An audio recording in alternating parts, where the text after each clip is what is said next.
Hello friends, I'm Abby and today I'm going to be talking to you about my secret TBR video for the month of August. So the past 2 months I have been doing secret TBRs where I reread some of my favorite young adult books, and I've been really enjoying that. This month I wanted to switch it up and try reading 3 new books for my secret TBR. So I'm going to be reading 3 retellings, and as I read those retellings I'm going to be reading the original stories so that I can see how the retellings compare to the originals and see whether they're similar, whether they're different, and whether I like them just as much as I like the original story. So there are 3 books that are retellings of famous stories that I will be reading for this vlog. The first one I'll talk about is The Surface Breaks by Louise O'Neill, and this is considered a reimagining of The Little Mermaid. So it's not necessarily a retelling so far as it doesn't follow the exact story. It's more of like a feminist retelling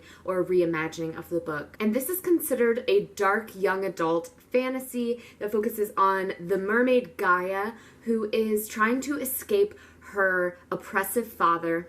And I've heard that it's dark. I've heard it has some trigger warnings to check out, so definitely check that out before you read this book to see if that's something you're comfortable with. And I'm excited to read this because I haven't read the original Little Mermaid story. I'm aware of it, I know about it, and I know that it is definitely darker than the Disney princess version of The Little Mermaid, and so I'm eager to get into this and see if the darkness in this compares to the darkness of the original story, which I will be reading before I dive into this book. The next retelling that I will be reading is The Last True Poets of the Sea by Julia Drake, and this is a retelling of The Twelfth Night by Shakespeare.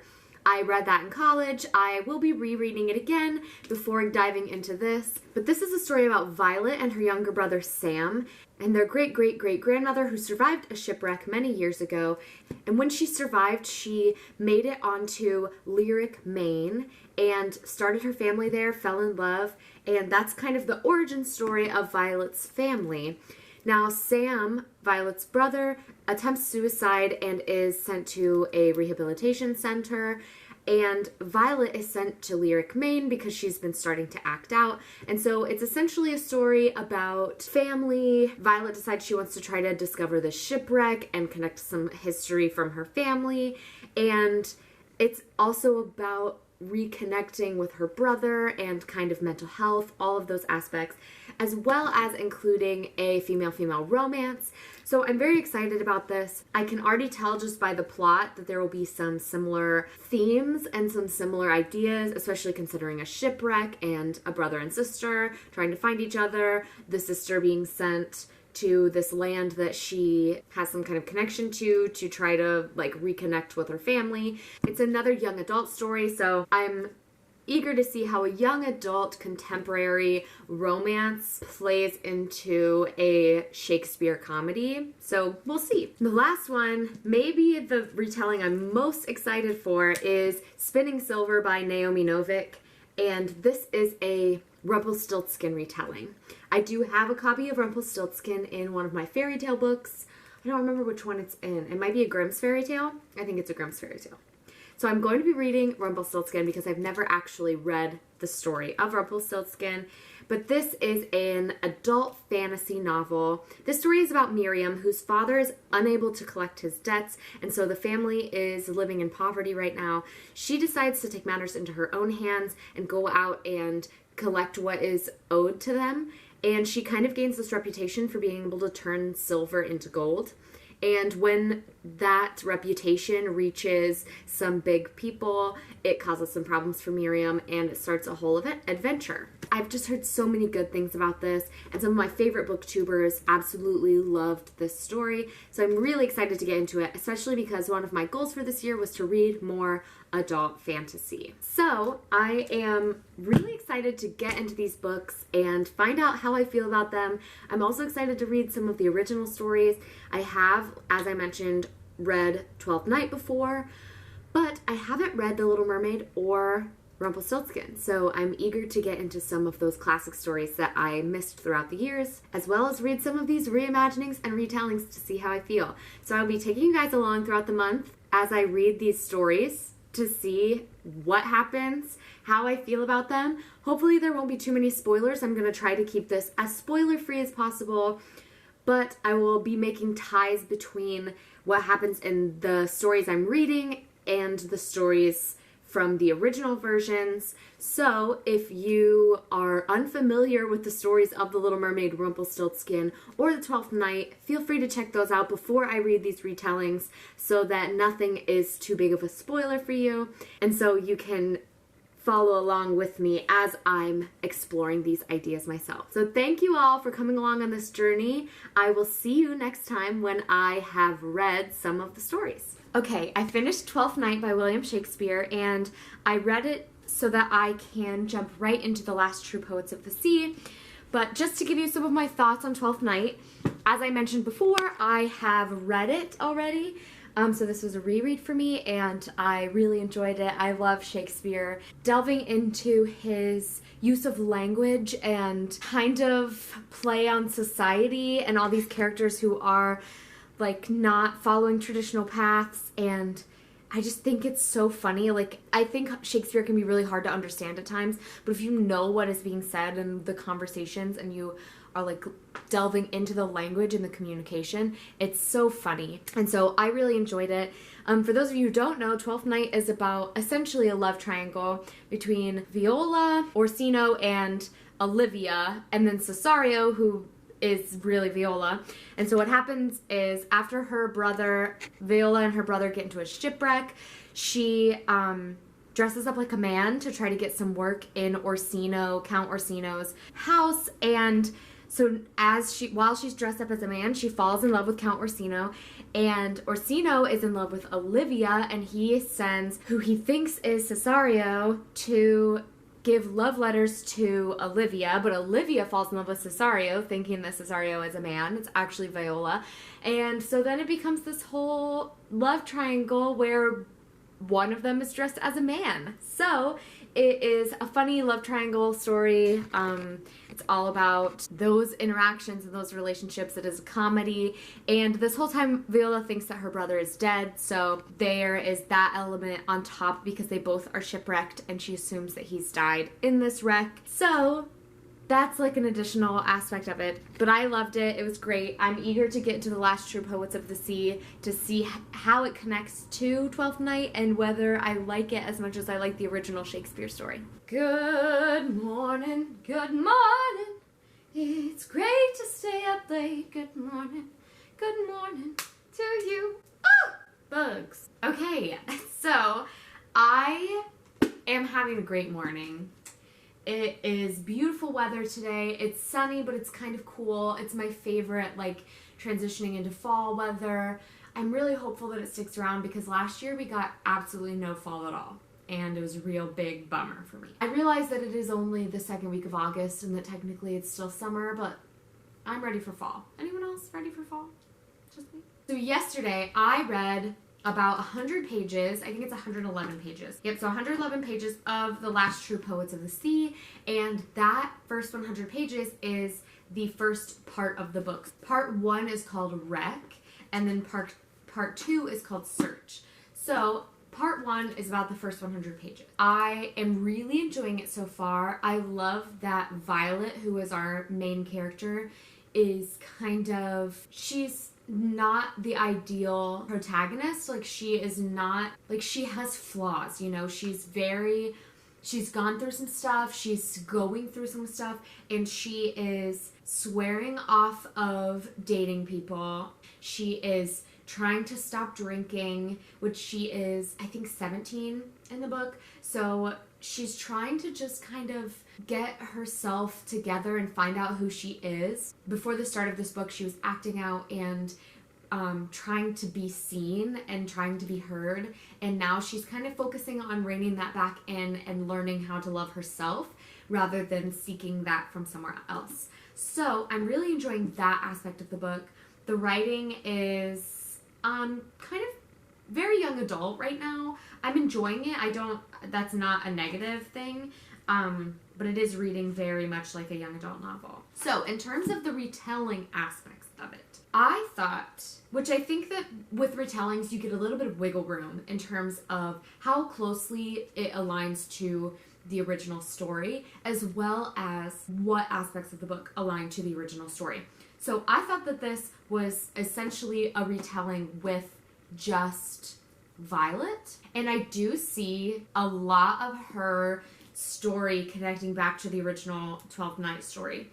But something very interesting is that Violet, as I told you before, her great-great-great-grandmother survived a shipwreck, made it on land to a town called Lyric, Maine, and met this man, fell in love, and their family started there and started the town. Well, what I have now discovered is that there's more to that story. So Violet's great-great-great-grandmother survived the shipwreck. She was the only person to survive, and she made it on land, but she started dressing as a boy to get a job in this town, and she got a job with this man, and the man fell in love with her when he found out that she was actually a woman. They got married, their family started. So obviously that ties into the original story of Twelfth Night. Some other interesting aspects that are tying this in. So this does feature a female-female relationship.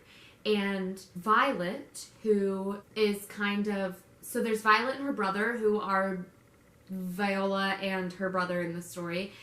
Well, Violet meets Orion, who is a boy at this aquarium where she's working for the summer, and she has feelings for Orion. Orion has feelings for Liv, who is a girl in the town who is trying to discover some secrets about the shipwreck that Violet's great-great-great-grandmother survived. And Olivia, or Liv, doesn't have feelings for Orion, but it's starting to seem like Liv and Violet have some feelings for each other. So the love triangle aspect is clear. Liv, Olivia, the name is exactly the same as the original. Orion is not the same as Orsino, but the name is very similar. And then Violet is clearly Viola. And there's this like love triangle thing going. Something else I love is that Violet is kind of bucking gender norms. She is really tall, and that has always been like a sensitive subject for her. So she kind of just embraces this masculinity that she feels inside, and she shaves her head. She decides that she doesn't want to follow traditional gender norms just because they are laid out for her. And I love that about her. And obviously that ties in a little bit to Twelfth Night in terms of the main character, Viola, not being seen as a woman because she dresses as man, and Violet is kind of trying to take away some of the femininity that she is demonstrating. So overall, the connections are clearly there. I'm interested to see part 2 is called The Search, and I think that Liv and Violet are going to be searching for her great-great-great-grandmother's sunken ship that it was called the Lyric, and nobody in this town has ever looked for the ship before or has expressed any interest in finding this ship. So they are going to go find some answers, I guess. It seems like maybe there's a little bit of a mystery going on. I'm enjoying it. I'm going to try to read another 100 pages today.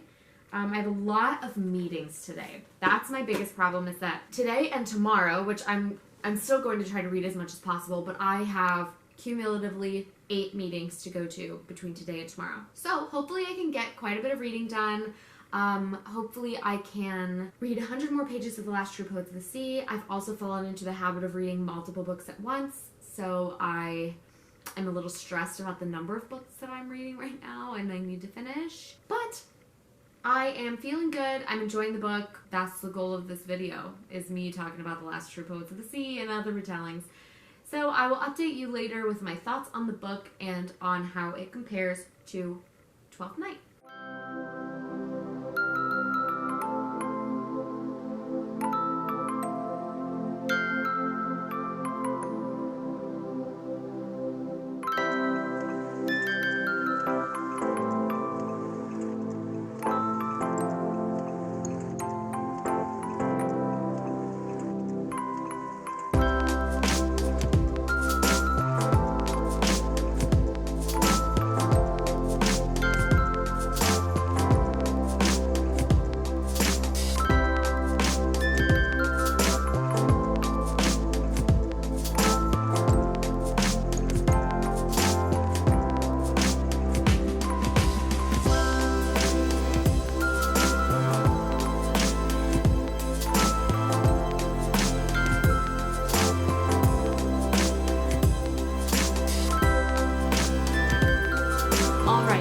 update for The Last True Poets of the Sea.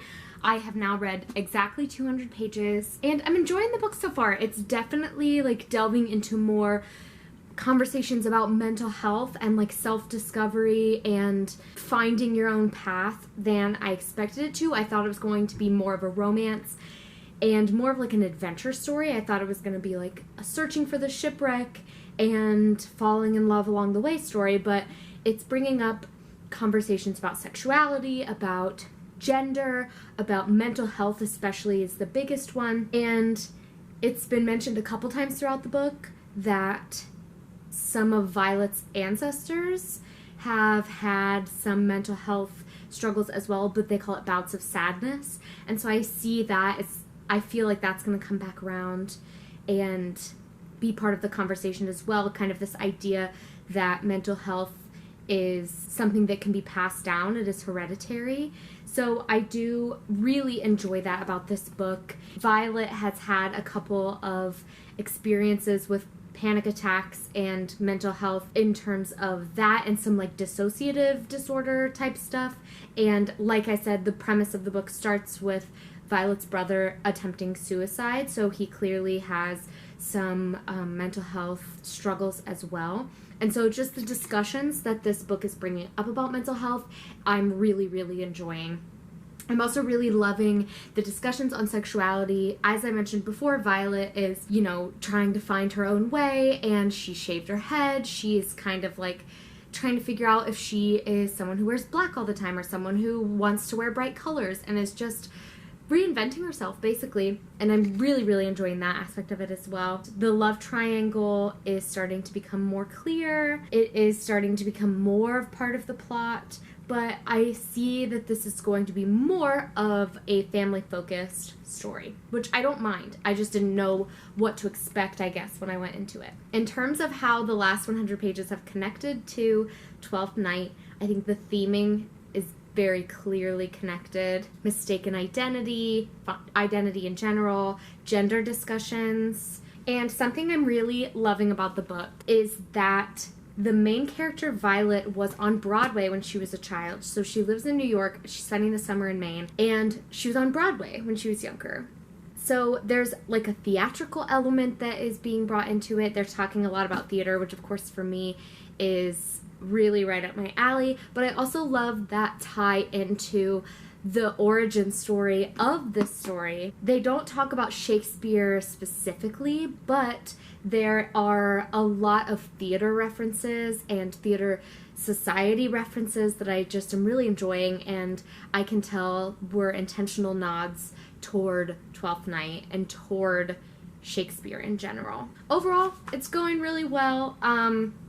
The last 100 pages have been a little bit slower in terms of plot development, but have been more focused on a deep character dive. So I'm enjoying that. I'm eager to see where the next 100 pages takes me, because I think within the next 100 pages we are going to be finishing the search section, and we're going to get into part 3 of the book. I'm going to get back to cooking dinner. I'm making some spaghetti squash for me and Brent, and I'm going to catch up on some reading vlogs that I have been wanting to watch and just have a nice cozy night in.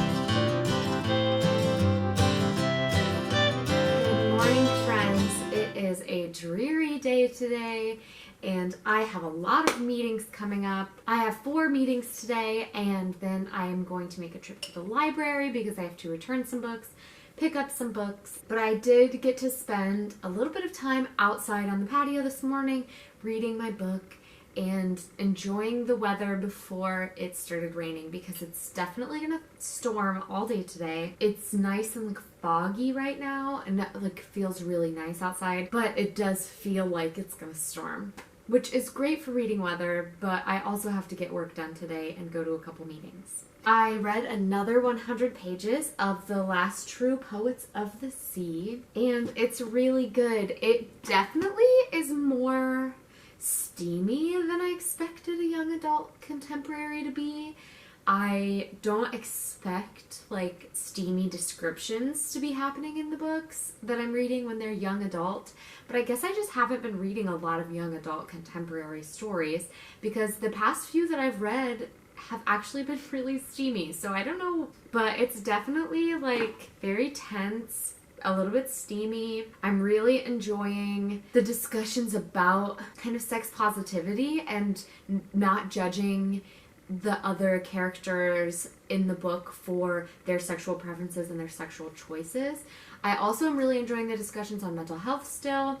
There's discussions about like trauma comparing and the problems with comparing your trauma to somebody else's trauma and seeing how, or saying like I have it worse, or like I don't have it so bad because someone else has it worse, just kind of avoiding those trauma comparisons. Though that's been really interesting for me in the book. It has kind of deviated from Twelfth Night, just in terms of like the way this romance is heading in the book, as well as the story. It's now focusing more on discovering the shipwreck and kind of reconnecting with characters, rebuilding relationships that have been suffering because of either avoidance or lashing out. So it's definitely been more of a like character piece, and it's not so much following a plot that has to do with Twelfth Night anymore. I'm interested to see what happens, because I genuinely love both Orion and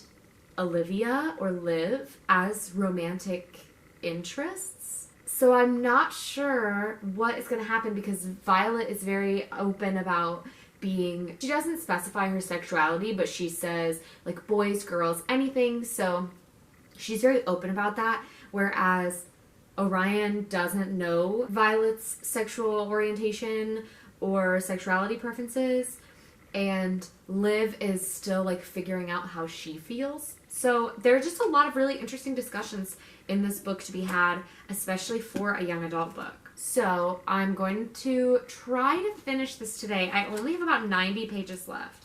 I was hoping to finish it before I went to the library, but I don't think that's going to happen. I'm going to go heat my coffee back up because it's cooled off. I'm going to maybe light a candle, enjoy my morning. All right, my final update for The Last True Poets of the Sea.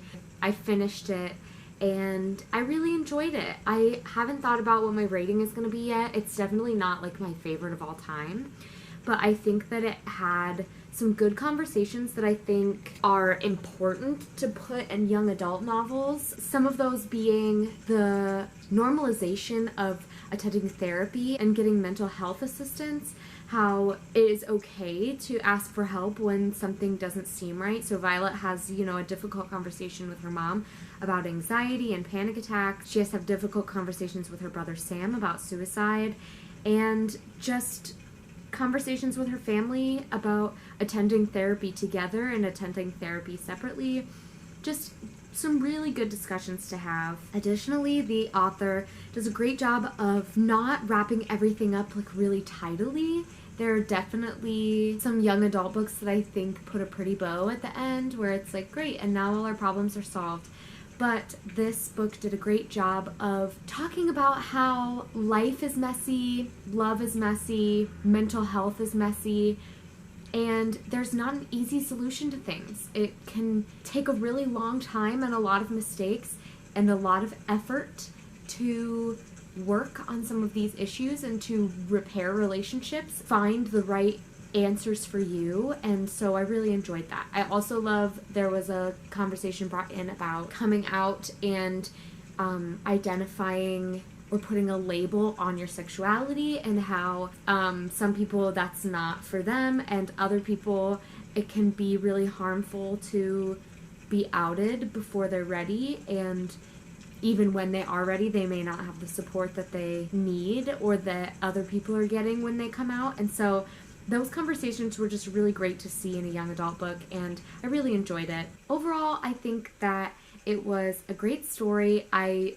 don't think that it stuck super well to the actual story of Twelfth Night, which I've talked about the similarities in the book to the original play, so I'm not going to talk about those again.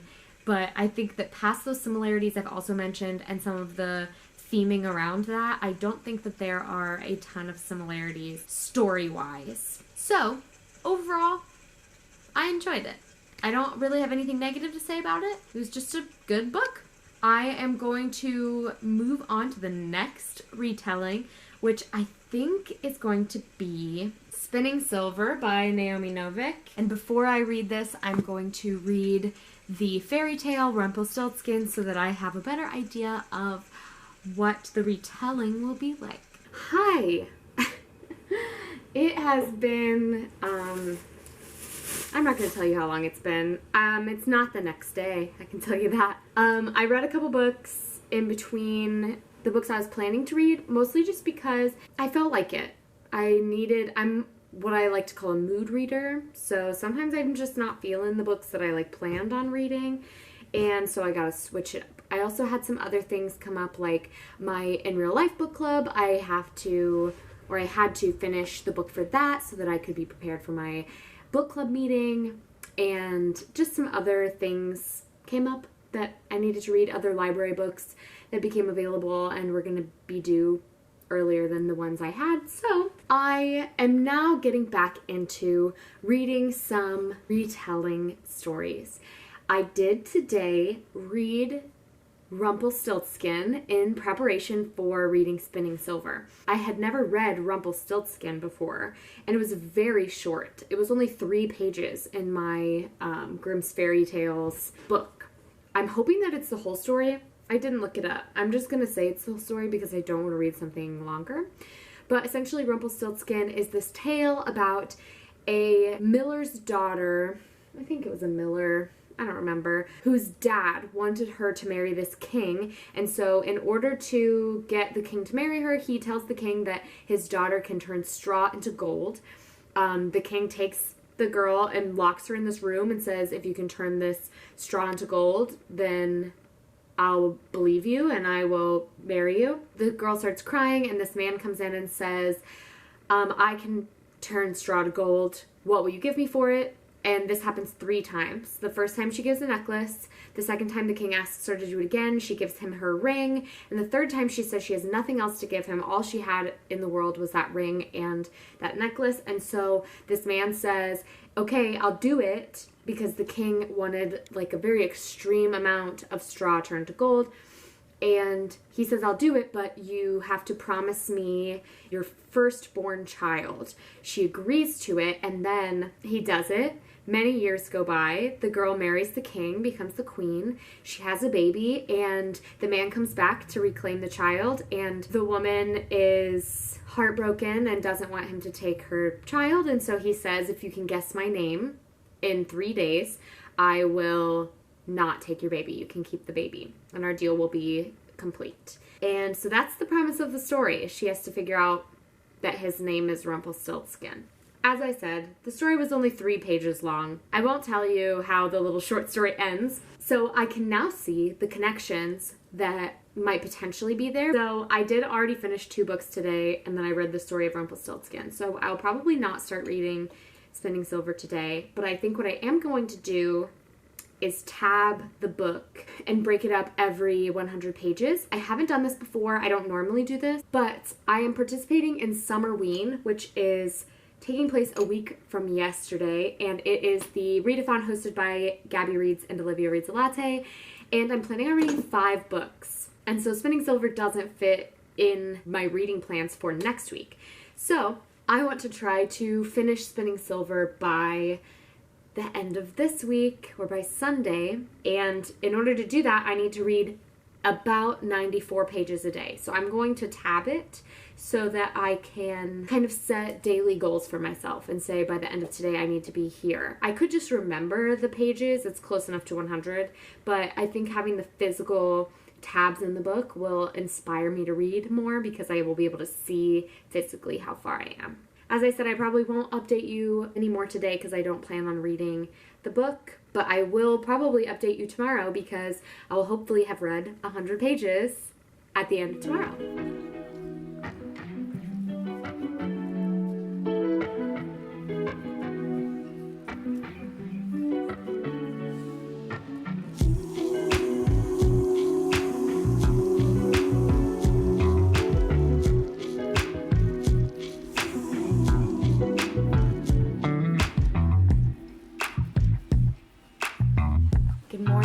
I didn't update you guys yesterday because it was just a really long day. It was my first day back at work, but I did read quite a bit of Spinning Silver. I'm on page 156, and I am really, really enjoying it.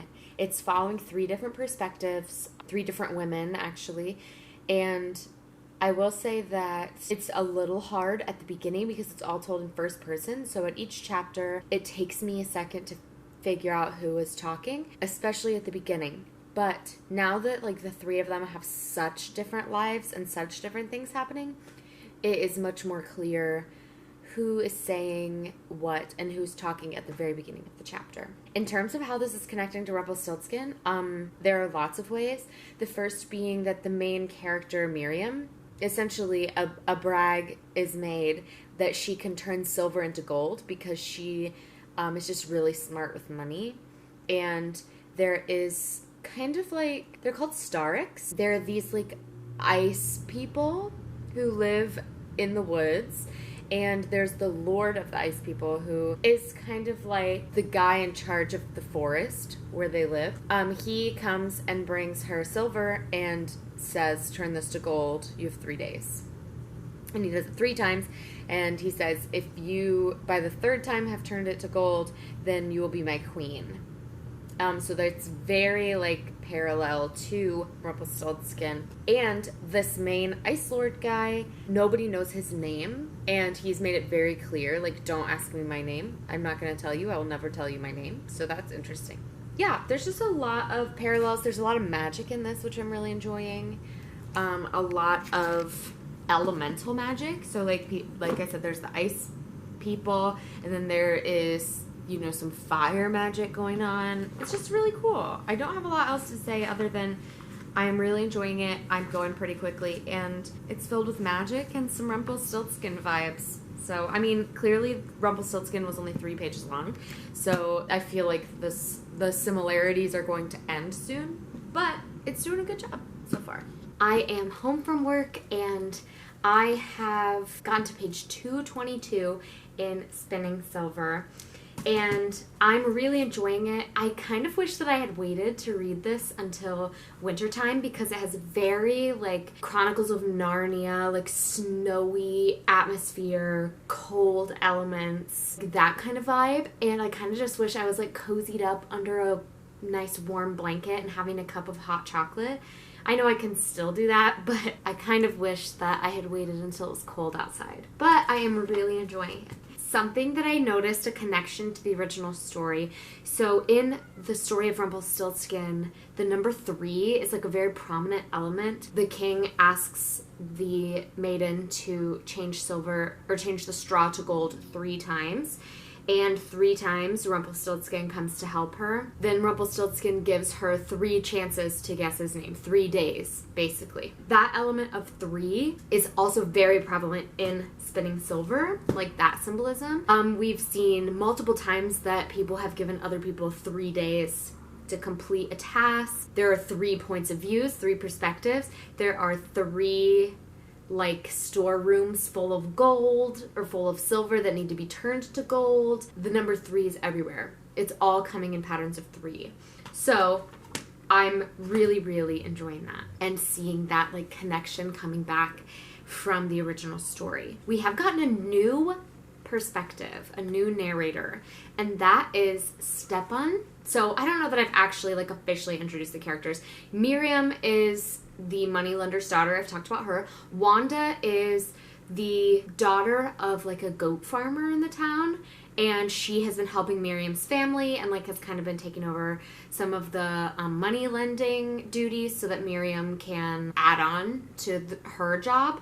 And then there's Irina, who is the Duke's daughter. So those are the three perspectives we've been getting. And Stepan is Wanda's younger brother. Something happens, I'm not going to tell you what it was, but something happens, and so Stepan is now one of our perspectives. We don't hear from him a lot, but I will say right now he's kind of the only one who's living in reality, because the three women narrators are all kind of converging into one story. Their journeys and their paths are now overlapping, and so Stepan is kind of the voice of the people in the like regular world. He's being that perspective for us. So I like that he's added in. He also is adding a little bit of that like young boy perspective. Also, another thing that ties back to Rumpelstiltskin, the original story, is the power of names. They don't really go into in the story of Rumpelstiltskin why his name is so powerful, or why like knowing somebody's name is so powerful. But clearly in the Starry Kingdom, or that Miriam is in, giving people names, she's like named a couple people for it and just said like, fine, you won't tell me what your name is, I'm just gonna call you this. And those people like react very strongly, and when she tells people what her name is, people react very strongly. I mentioned before the king, the Starry King, kind of went off and was like, how dare you ask me my name? Like, you are never allowed to ask me my name.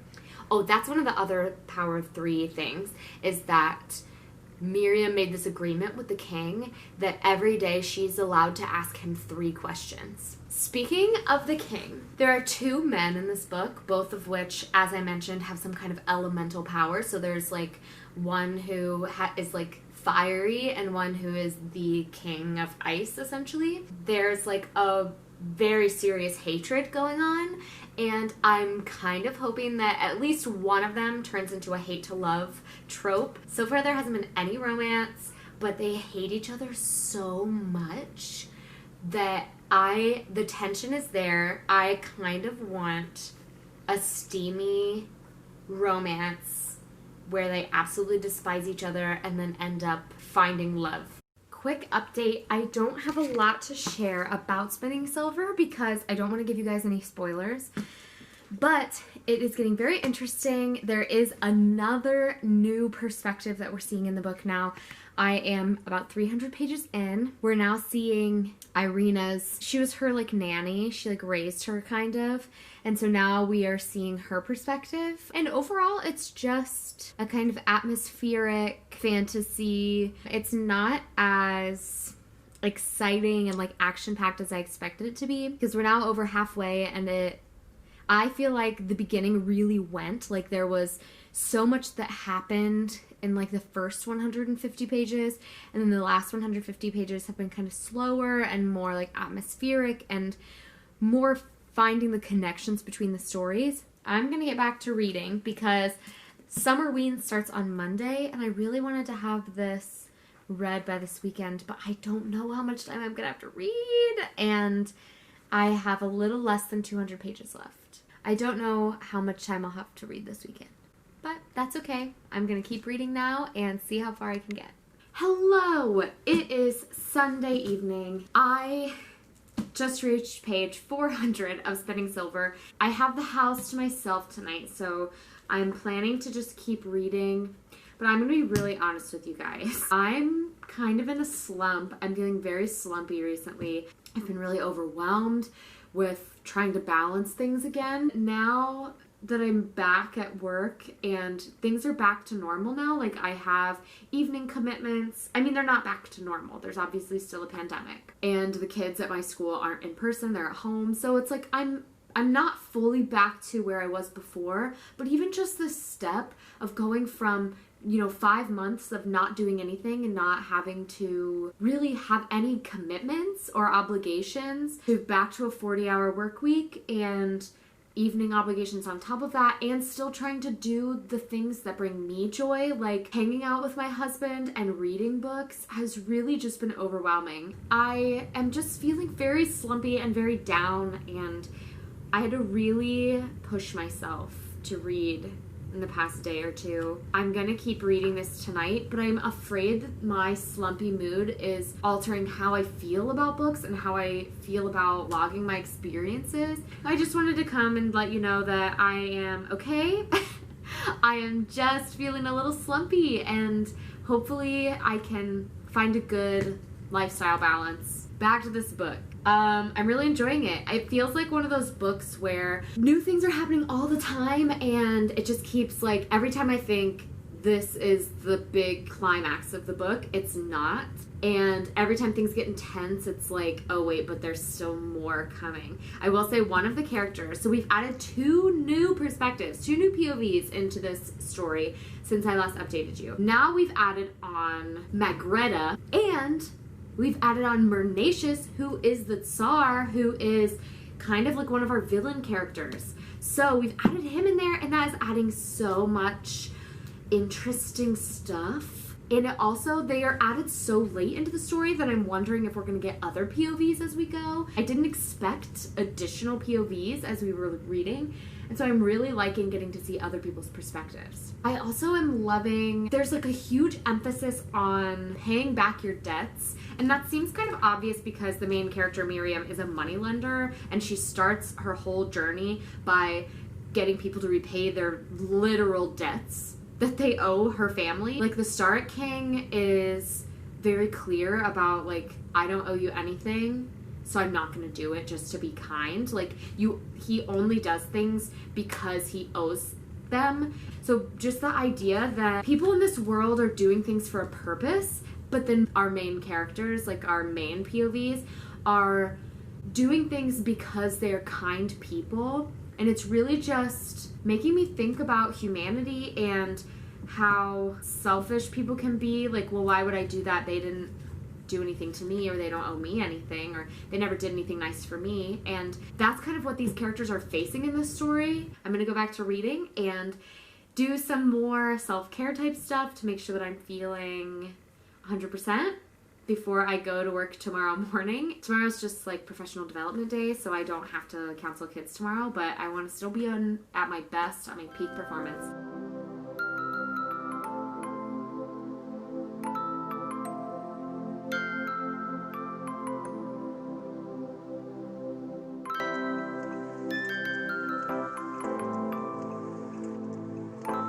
Hi friends, I just wanted to give you a quick update. I got some book mail today that I wanted to open with you guys because I know exactly what it is, and it pertains to this reading vlog. Yes, I ordered Spinning Silver in this beautiful edition. It gives me very, like, you know the final room of It's a Small World where all of the countries come together? It has all of my favorite colors, all of my favorite elements, and I'm just so excited to have this edition because I just think it's gorgeous and it's gonna look beautiful on my shelves.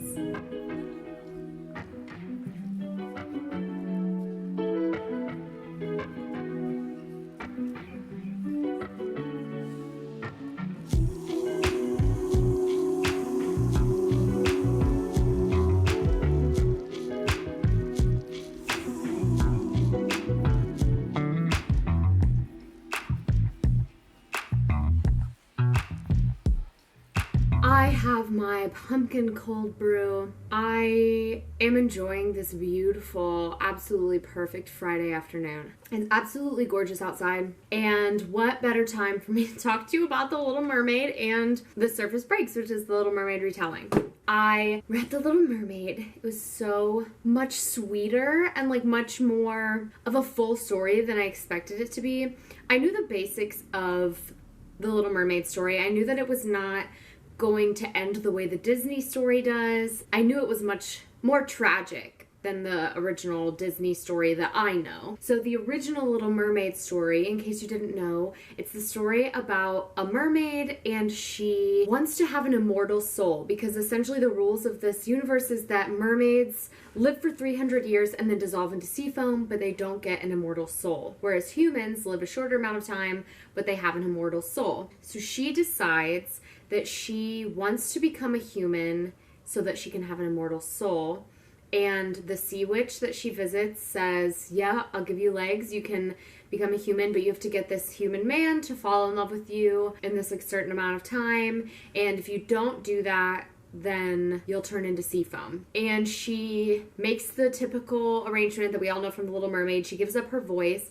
But the extra thing that I thought was cool is that in The Little Mermaid story, she also has extreme pain when she's walking. So like that's not something from the Disney movie that they talk about. But every step is agony for her. So she's definitely like going through a rough time. And it's not just her voice is stolen, her tongue is cut out. Ooh. So the Little Mermaid's sisters all cut off their hair and bring her in to give to the sea witch. And the sea witch gives them a knife. They bring it to the Little Mermaid and they say, if you kill the prince by dawn, then you will come back to the ocean with your family and you'll get to live 300 years as a mermaid rather than turn immediately into sea foam. She doesn't kill him, so she turns into sea foam. And that's how I thought it ended. She turns into a spirit of the air, which is this like middle plane basically for people who did good deeds in their life but don't have an immortal soul. So mermaids, essentially, other creatures that don't have immortal souls. She will spend 300 years as the spirit of air, and then she'll get her immortal soul. So it was a really sweet ending that I didn't expect because I didn't really know the story, but I truly loved it. On top of that, I read the first 100 pages of The Surface Breaks, and it is very closely related to the original Little Mermaid story. So the difference is that rather than wanting a soul, she wants to find her mother who disappeared up on the surface. Humans supposedly captured her and killed her, but they never saw her body. So she thinks she might still be alive. Her goal is to get on land to find her mom. But there's an additional element of she does save this boy named Oliver. She feels an immediate attraction to him and is really interested in him. She doesn't understand this feeling because she's never experienced it before underwater. She is betrothed to this old, disgusting, horrible man named Zale. He's absolutely the worst. I hate him. He's like the epitome of a male chauvinist pig. He sucks so bad. Oh, I hate him. Anyway, she's betrothed to him. He's old and disgusting and, like, is trying to take advantage of her because she is the princess of the Sea King. But it's so gross. And she's 15 and he's, like, an old man. And he picked her out when she was 12 and was like, she's gonna marry me when she's 16. But something that's similar between the original story is that mermaids are allowed to go to the surface for the first time on their 15th birthday. Gaia, or Murgen, she goes by both names in this. She goes to the surface when she's 15. That's where she sees Oliver. She feels immediate lust and is like, ooh, gotta save his life when there's a shipwreck. Ooh, I forgot to mention, there's also a war element going on in this that is not mentioned in the original story or the Little Mermaid cartoon. So that's really cool. There are these other mermaid type beings called rusalkas, and they are not mer people. They are like revived underwater dead humans who are now living as like these angry, vicious sea creatures that function the same way that sirens do in mythology. They are the ones who are like singing a song and calling ships towards them during storms so that they can take the bodies of the men that fall off the ships. It is very feminist. I can tell there are so many like feminist vibes going on already, just in the way, well, I can tell that it's going to be feminist. Right now, the main character in the underwater sea world is very male-led, male-driven. It puts a huge emphasis on women being quiet, not speaking their mind. The men are very abusive and controlling, and it's all about what do the mer people, especially the women, look like. They have to look a certain way and act a certain way. They have to be this certain image that the mermen are expecting them to be, and they don't have any voice in the community. It's an awful situation that they're in. It's just really interesting and adding so many different layers and depth to the story that I know. But it is following very closely in terms of details and plot overall. I don't know, I'm really enjoying it so far. I think I'm going to fly through it. It's only 300 pages, so I'm hoping to have it done either tonight. I have 200 pages left, so I might get it done tonight because it's a Friday night, or tomorrow.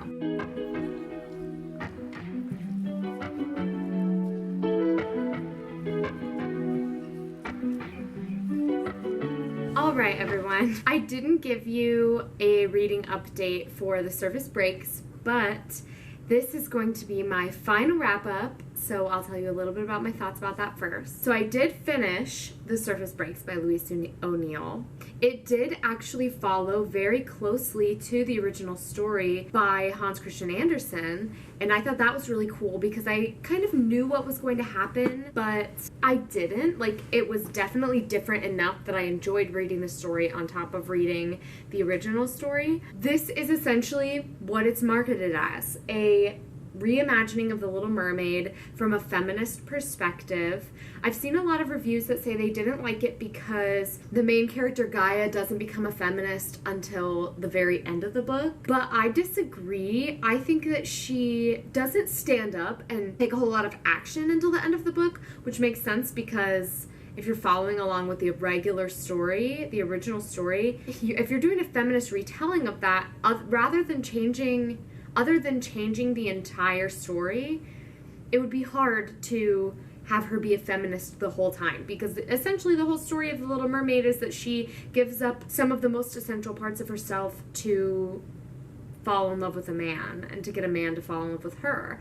So that's not very feminist. Let's just say that. So in this, you're getting a good inside look into Gaia's thoughts, and she has very feminist thoughts. She's challenging a lot of the things that she's hearing, which is honestly the first step in a lot of these big movements, is challenging. Even if we're not standing up and making big, bold claims, doing the work on your own and challenging those thoughts and those situations in your own mind is the first step. So I think that all the way up through the end, she's challenging the things that she's always been told, and she clearly came from a situation of abuse. Her father was very abusive. He was the Sea King. Like, she clearly is not coming from a blank slate mindset. She's been put down her entire life, and so she's dealing with that as well. I did like that in this book, the Ursula character, who is not named Ursula, I don't remember her name right now, but she's not the villain. She is, in terms of being the opposing person to the Sea King,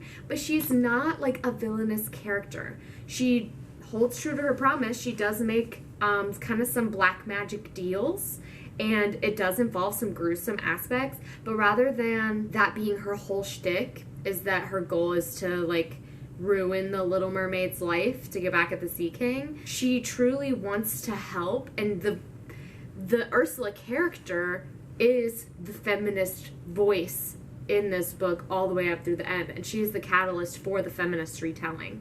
So overall, I really enjoyed it. I think that it brought a lot of interesting viewpoints to the story of The Little Mermaid, and it helped me see things a little bit differently.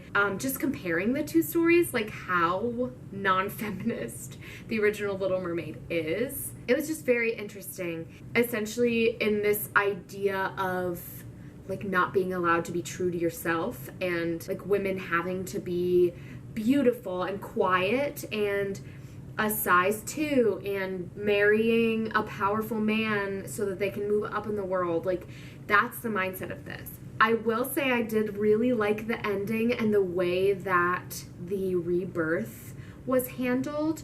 However, I do think that this book builds up this mindset of there's going to be a war, and a war is like this big thing that everyone's like worried about. And I wish there had been like a cool battle scene. There wasn't really any like battle that you got to see. So I do wish there was that. But overall, I liked it. I think I give it a 4 stars on Goodreads.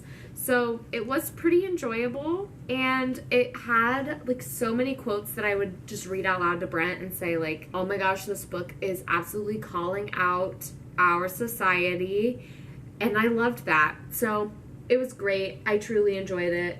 And if you're looking for a story that follows very closely to the Little Mermaid story but has a feminist twist, I think you would really enjoy this. So in this vlog, I ended up reading 3 books. I read The Last True Poets of the Sea by Julia Drake. I read Spinning Silver by Naomi Novik, and The Surface Breaks by Louise O'Neill. I gave them 3 stars, 4 stars, 3 stars, 4.5 stars, and 4 stars. I think that all of them were cute and very YA. Spinning Silver is an adult fantasy, but I think I've talked about it enough that you can get the vibe that it reads more like a young adult, but the characters are adults in the story. So it really felt like a lot of YA, and I didn't not like that. I thought it was really fun. It wasn't what I expected. And I liked that all of the books kind of talked about mental health and something important and meaningful. They weren't just a retelling of the stories we know with more detail. It was like they were a retelling, but they pulled the moral out of the original story and added onto it and created a whole story around it.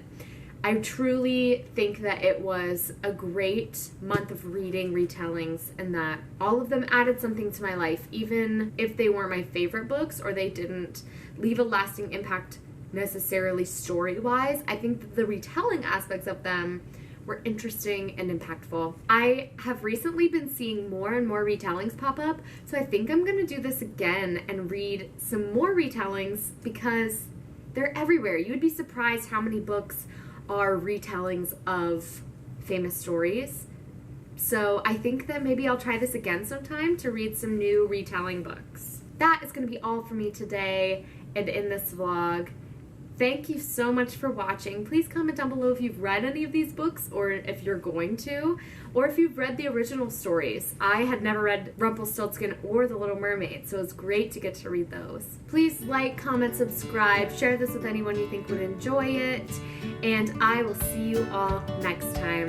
Bye, friends!